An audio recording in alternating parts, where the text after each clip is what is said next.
BJP आज जारी कर सकती है यूपी विधानसभा चुनाव के लिए प्रत्याशियों की नई लिस्ट। कल केंद्रीय चुनाव समिति की बैठक में उम्मीदवारों के नाम पर लगी अंतिम मुहर। पार्टी अध्यक्ष जेपी नड्डा, अमित शाह समेत यूपी बीजेपी के वरिष्ठ नेता रहे मौजूद। यूपी के लिए बीजेपी और सहयोगियों में सीट बंटवारे का फॉर्मूला तय। केंद्रीय चुनाव समिति की बैठक के बाद कहा, सभी 403 सीटों पर मिलकर लड़ेंगे चुनाव, जल्द होगा ऐलान।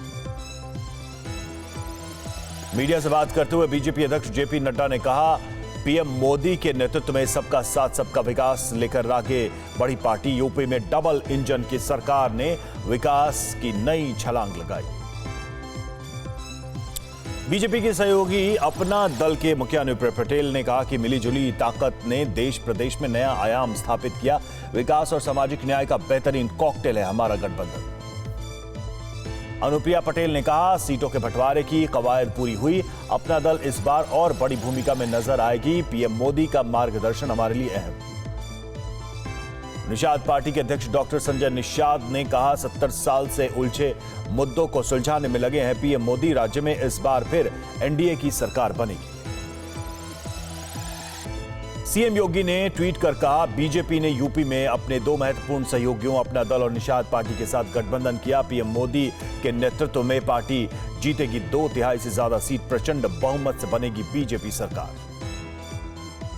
केंद्रीय गृह मंत्री अमित शाह ने सहयोगी दलों के नेता अनुप्रिया पटेल और डॉक्टर संजय निषाद के साथ जारी की तस्वीर। कहा, यूपी की जनता का आशीर्वाद है साथ। पीएम मोदी के नेतृत्व में एनडीए गठबंधन की प्रचंड जीत होगी। विधानसभा चुनाव में दूसरे चरण की 55 सीटों पर बीजेपी को कड़ी चुनौती। 9 जिलों की ज्यादातर सीटों पर मुस्लिम वोटर्स का दबदबा। बीजेपी ने अलीगढ़ विधानसभा क्षेत्र से मुख्तार राजा को दिया टिकट। कल जारी लिस्ट में सिर्फ एक नाम शामिल। इससे पहले पार्टी 107 प्रत्याशियों के नामों का कर चुकी है ऐलान। बहुजन समाज पार्टी ने पहले चरण के प्रत्याशियों की दूसरी लिस्ट जारी की। बची हुई 5 सीटों के लिए प्रत्याशियों के नामों का ऐलान किया। 7 सीटों पर उम्मीदवार बदले। लखनऊ में सीएम योगी ने अखिलेश यादव पर किया प्रहार। कहा, बैकफुट पर आ चुकी है समाजवादी पार्टी। पहली सूची जारी करने के बाद नहीं समझ में आ रहा कि किसे टिकट दें और किसे नहीं। अखिलेश यादव ने किया ऐलान, अगर सत्ता में आए तो फिर शुरू करेंगे समाजवादी पेंशन योजना। बीपीएल कार्ड धारकों को हर साल देंगे 18,000 रुपए। विधानसभा चुनाव लड़ने पर बोले अखिलेश यादव, पहले आजमगढ़ की जनता से करेंगे बात। अगर लोगों ने कहा तो आजमगढ़ से लड़ूंगा चुनाव।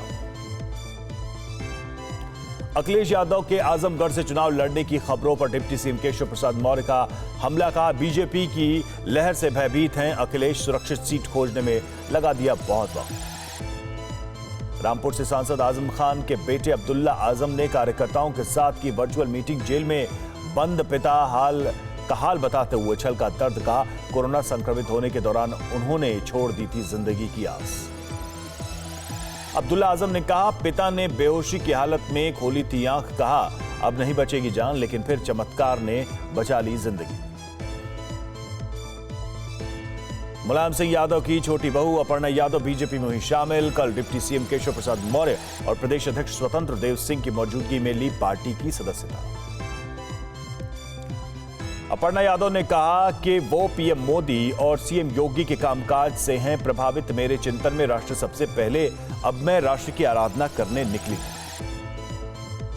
बीजेपी में शामिल होने के बाद अपर्णा यादव ने पार्टी के सीनियर लीडर्स से की मुलाकात। राष्ट्रीय अध्यक्ष जेपी नड्डा ने किया स्वागत। सीएम योगी आदित्यनाथ समेत कई नेता रहे मौजूद।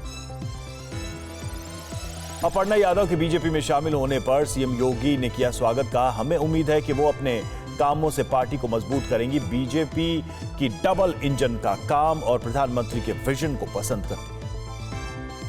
अखिलेश यादव ने अपर्णा यादव को बीजेपी में शामिल होने पर दी बधाई। इसके बाद कसा तंज। कहा, खुशी इस बात की है कि हमारी समाजवादी विचारधारा का विस्तार हो रहा है। मुलायम सिंह यादव के साढ़ू और पूर्व विधायक प्रमोद गुप्ता ने भी समाजवादी पार्टी छोड़कर बीजेपी की सदस्यता ग्रहण की। अखिलेश यादव पर लगाए संगीन आरोप। समाजवादी पार्टी को कब्जाधारी गुंडों की पार्टी बताया। मुलायम सिंह यादव के भाई शिवपाल यादव ने बीजेपी में शामिल होने की खबरों का खंडन किया। कहा वे अखिलेश के नेतृत्व वाले गठबंधन के साथ ही रहेंगे। बीजेपी नेता लक्ष्मीकांत वाजपेयी ने शिवपाल को समझदार नेता बताते हुए कहा कि जल्द सही फैसला लेंगे। कांग्रेस की पोस्टर गर्ल प्रियंका मौर्य भी ज्वाइन करेंगी बीजेपी। कांग्रेस पर टिकटों में हेराफेरी करने का लगाया था आरोप। लड़की हूं लड़ सकती हूं अभियान की पोस्टर गर्ल हैं प्रियंका। बीजेपी ने यूपी में पहले चरण के चुनाव प्रचार के लिए 30 स्टार प्रचारकों की लिस्ट जारी की। PM Modi, JP Nadda, Amit Shah, Rajnath, Gadkari, CM Yogi के नाम टॉप 10 में शामिल। बीजेपी के स्टार प्रचारकों की लिस्ट में मुख्तार अब्बास नकवी, स्मृति ईरानी, केशव प्रसाद मौर्य, दिनेश शर्मा का नाम भी शामिल। हेमा मालिनी, संजीव बालियान भी करेंगे प्रचार। मेनका गांधी, वरुण गांधी और अजय मिश्र टेनी का नाम नहीं। सीएम योगी ने कहा प्रत्याशियों की पहली लिस्ट जारी करने के बाद बैकफुट पर आई समाजवादी पार्टी। अपराधियों को टिकट देने की वजह से जनता को मुंह नहीं दिखा पा रहे नेता। पहले के सीएम तो नोएडा आने से डरते थे। नोएडा में सीएम योगी ने कहा पहले कुछ परिवारों के राजवंश यूपी की जनता का कर रहे थे शोषण। हर तीसरे दिन हुआ दंगा। बीजेपी शासन में राष्ट्रवाद, सुशासन और विकास को बनाया अपना एजेंडा। बीजेपी नेता मुख्तार अब्बास नकवी ने भी अखिलेश यादव पर बोला हमला। कहा दागियों और बागियों के जुगाड़ से विपक्ष का चौधरी बनने की कवायद चल रही है। वाराणसी पहुंचे कांग्रेस नेता सचिन पायलट ने बीजेपी पर साधा निशाना। कहा यूपी का चुनाव देश की राजनीति के लिए महत्वपूर्ण। मोदी योगी की डबल इंजन सरकार ने लोगों का भरोसा तोड़ा। छत्तीसगढ़ के मुख्यमंत्री भूपेश बघेल ने लखनऊ में की प्रेस कॉन्फ्रेंस। सिर्फ किसानों के मुद्दे पर सवालों का दिया जवाब। प्रियंका मौर्य से जुड़े सवाल पर खत्म कर दी प्रेस कॉन्फ्रेंस। पश्चिम बंगाल बीजेपी के नेता शुवेंदु अधिकारी ने ममता बनर्जी पर साधा निशाना। कहा उनकी राजनीतिक छवि सनातनी के खिलाफ। ममता बनर्जी जिस भी पार्टी से प्रचार करेंगी वो हारेगी। मथुरा की मांठ विधानसभा सीट से गठबंधन प्रत्याशी बदलने के पर विरोध प्रदर्शन। पहले आरएलडी के योगेश नौहवार को मिला था टिकट। अब समाजवादी पार्टी के संजय लाठर लड़ेंगे चुनाव। बीजेपी के बागी नेता एसके शर्मा होंगे बीएसपी में शामिल। मथुरा सीट से चुनाव लड़ने की खबर। मांठ सीट से टिकट नहीं मिलने पर कल दिया था बीजेपी से इस्तीफा। हरदोई सदर सीट से विधायक नितिन अग्रवाल ने विधानसभा उपाध्यक्ष पद से दिया इस्तीफा। समाजवादी पार्टी छोड़कर बीजेपी में होंगे शामिल। सदर सीट से हो सकते हैं पार्टी के कैंडिडेट। सुल्तानपुर में आम आदमी पार्टी के जिला अध्यक्ष संदीप शुक्ला ओम प्रकाश राजभर की पार्टी में हुए शामिल। 2016 में सरकारी नौकरी से इस्तीफा देकर समाजवादी पार्टी में हुए थे शामिल। इसके बाद आप की ली थी सदस्यता। मुजफ्फरनगर में कल बीजेपी के 5 और समाजवादी पार्टी के 1 प्रत्याशी ने भरा पर्चा। सभी सीटों पर पहले चरण में 10 फरवरी को होना है मतदान। मुजफ्फरनगर सदर विधानसभा सीट से गठबंधन प्रत्याशी बंटी स्वरूप के खिलाफ विरोध प्रदर्शन। लोगों ने जलाया पुतला। ब्राह्मण समाज की उपेक्षा का लगाया आरोप। बिजनौर के नटहौर विधानसभा सीट से आरएलडी प्रत्याशी मुंशी रामपाल ने आचार संहिता की उड़ाई धज्जियां। चुनाव आयोग के रोक के बावजूद की जनसभा। प्रत्याशी समेत 400 लोगों के खिलाफ केस दर्ज।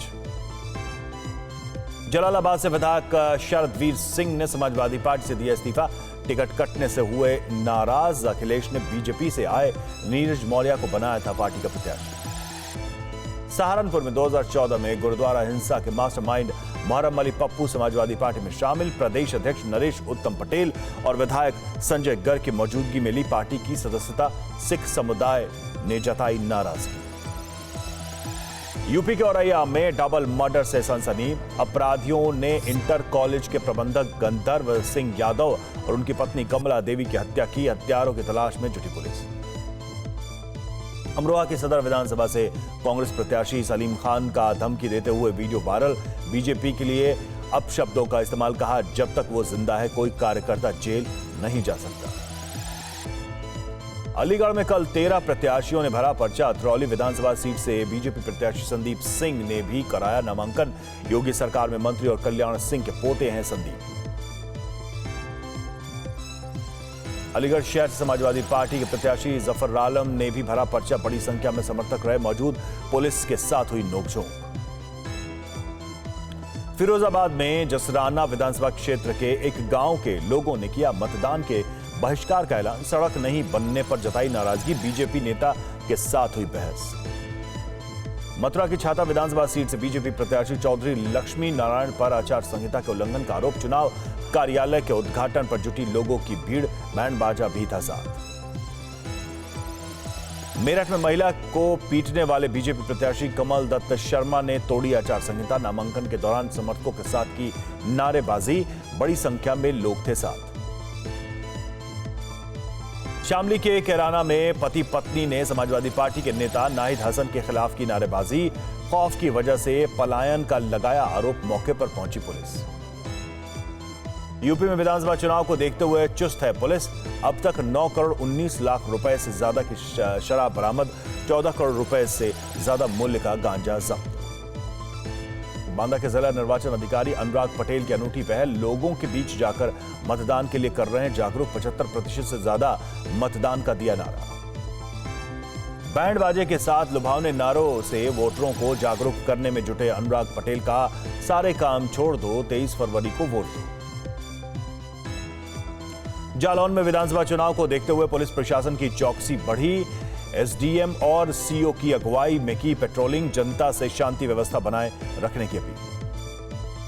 हमीरपुर में चुनाव से पहले खुली सुरक्षा की पोल। कई पुलिसकर्मी अपने पिस्तौल और राइफल खोलने बंद करने में रहे नाकाम। वार्षिक मुआयने के लिए पहुंचे थे अपर पुलिस अधीक्षक।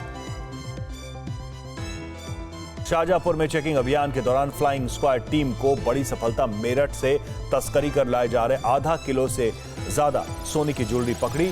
एक आरोपी गिरफ्तार। संभल में समाजवादी पार्टी के नेता और नगर पालिका के पूर्व चेयरमैन कौसर अहमद के खिलाफ एफआईआर दर्ज। 42 लाख के गबन का आरोप। सांसद आजम खान के करीबी हैं कौसर। बाराबंकी पुलिस हाईवे पर फर्जी लूट का किया खुलासा। वादी और उसका साथी गिरफ्तार। 70 लाख रुपए का सोना और 5 लाख से ज्यादा कैश बरामद। फतेहपुर में पॉक्सो कोर्ट का ऐतिहासिक फैसला। 3 साल की बच्ची से दुष्कर्म और हत्या के दोषी दिनेश पासवान को 3 माह के भीतर सुनाई फांसी की सजा। उत्तर प्रदेश लोक सेवा आयोग ने पीसीएस की मुख्य परीक्षा की तारीख बदली। अब 23 मार्च से होगा एग्जाम। कोरोना संक्रमण के बढ़ते मामलों के चलते परीक्षा टालने का ऐलान। गाजियाबाद में आदर्श आचार संहिता का उल्लंघन। ढोल नगाड़े बैनर पोस्टर का धड़ल्ले से हो रहा है इस्तेमाल। लोनी से विधायक के बेटे नागेश गुर्जर कर रहे हैं प्रचार। अमेठी में माधोपुर के पास की तेज रफ्तार ट्रक ने कार को मारी टक्कर। धू-धू कर जली कार। महिला समेत 5 लोग गंभीर रूप से घायल। हरदोई में बाग में खड़ी एक कार से बुजुर्ग और युवक का शव मिला। पूरी तरह से जली हुई थी कार। हत्या या हादसे की जांच में जुटी पुलिस। अड़ी सोमवार से शुक्रवार शाम 6 बजे सिर्फ TV9 भारतवर्ष पर।